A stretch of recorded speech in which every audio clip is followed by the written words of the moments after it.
अस्सलाम वालेकुम viewers, welcome to another video of real smart marketing. मैं इस वक्त मौजूद हूँ डीएचए फेज 4 रावलपिंडी और आज हम आपको डीएचए फेज 4 के सेक्टर डी के हवाले से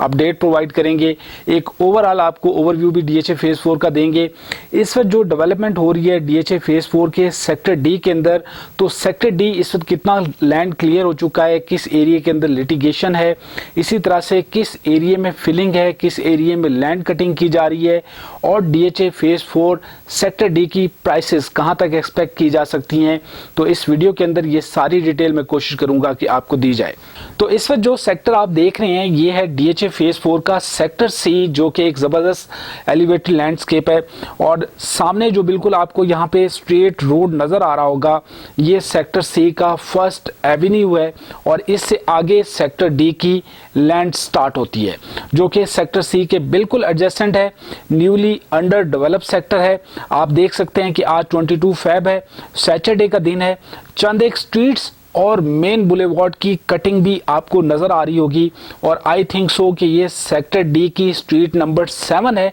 जिस पर जो है वो डेवलपमेंट वर्क स्टार्ट किया गया है। मोस्ट इंपॉर्टेंट कि आप इस वक्त जो व्यू देख रहे हैं यहाँ से आपको सेक्टर डी की ऑलमोस्ट लैंड जो है वो आपको नजर आ रही है, आप खुद भी देख सकते हैं। और ये एरिया जो है वो किस टाइप का है, किस तरह का है, डीएचए फेज 4 सेक्टर डी के अंदर जो है वो लैंड कटिंग और लैंड फिलिंग कितनी हो सकती है। हमारे बहुत सारे व्यूअर्स ये सवाल हमसे अक्सर कर रहे होते हैं कि सेक्टर डी के अंदर लैंड जो है वो कैसी है, क्या इसके अंदर जो है वो कटिंग है या फिलिंग की गई है। तो ये कंसर्न यकीनन आप लोगों का होना भी चाहिए, क्योंकि सेलर हो या बायर, इस बात का बहरहाल दोनों को ख्याल रखना चाहिए कि वो जो प्लॉट सेल कर रहे हैं या परचेज कर रहे हैं तो क्या वहाँ पे लैंड जो है वो सॉलिड है या फिर फिलिंग की गई है। क्योंकि अक्सर प्लॉट खरीदने के बाद जब कंस्ट्रक्शन की जाती है तो उस टाइम पर जो है वो जो एक्स्ट्रा इन्वेस्टमेंट एंड यूजर को करनी पड़ती है तो वो खासी जो है वो तकलीफ दे होती है। और अक्सर सेलर हो या परचेजर वो इस बात का ख्याल नहीं रखते, बल्कि सेलर तो हमेशा ये कोशिश करता है कि उसकी प्रॉपर्टी अच्छे रेट पे सेल आउट हो। बट ये बात परचेजर को मालूम होनी चाहिए कि अगर सस्ती प्रॉपर्टी बाई करने के चक्कर में परचेजर इस बात का ख्याल नहीं रखता तो यकीनन उसको एंड पर फिर जो है वो एक्स्ट्रा उसके ऊपर जो है वो इन्वेस्टमेंट करनी पड़ती है पाइलिंग की शक्ल में। तो ये चीज़ जो है वो अक्सर हमसे क्योंकि पूछी जा रही है डीएचए फेज 4 के सेक्टर डी के अंदर लैंड कैसी है, तो आज इस वीडियो का मेन पर्पस भी यही है कि आपको एक आइडिया हो सके कि जो लैंड है वो किस तरह की है। और यहाँ पर जो है वो मैं आपको अपना ओपिनियन भी यकीनन आपके सामने रखूँगा कि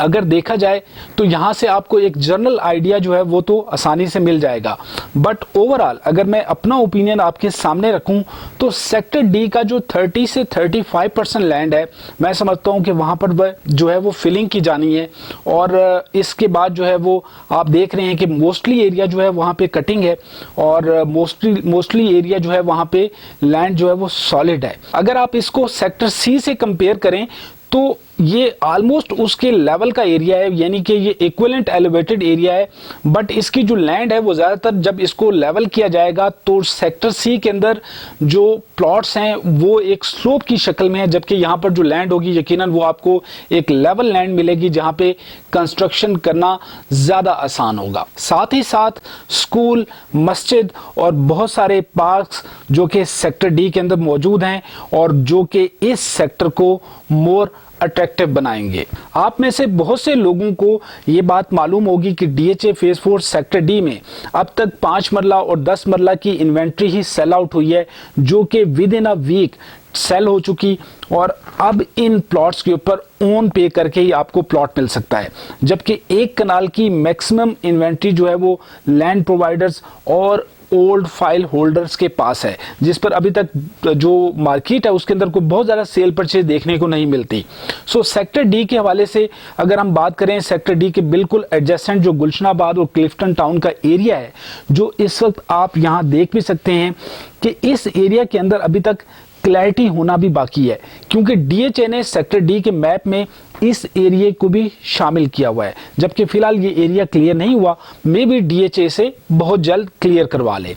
इसके अलावा हमने अपनी प्रीवियस वीडियो के अंदर डीएचए फेज 4 सेक्टर डी से ऑनवर्ड गार्डन विलास, रिवर व्यू नॉर्थ और फिर डीएचए फेज 4 के नॉन डेवलप्ड ब्लॉक्स की जो एक्सपेक्टेड लैंड है वो भी आपको दिखाई थी। So most probably sector D के बाद डीएचए फेज 4 के बाकी के ब्लॉक्स में भी जल्द काम शुरू होता हुआ हम देख रहे हैं। डीएचए फेज 4 के जिन लोगों के पास फाइल्स हैं उनको भी उम्मीद है कि जल्द प्लॉट मिल सकेंगे। इसके अलावा जिस स्पीड से डीएचए ने सेक्टर डी में डेवलपमेंट स्टार्ट की है तो हम ये एक्सपेक्ट कर सकते हैं कि 2026